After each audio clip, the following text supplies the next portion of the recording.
How to change Uber driver profile picture. If you want to change your Uber driver profile picture, then you want to launch open your Uber driver app.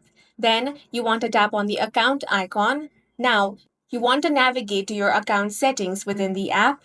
Then you want to locate the edit account option. You will find this option within your account settings by tapping on your profile icon. Now you want to tap on your existing profile photo. This will open your device's camera or photo library, allowing you to choose a new picture.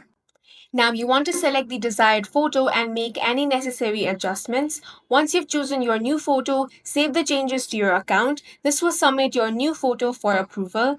Uber needs to review your new photo to ensure it meets their guidelines, which typically takes around 2 hours.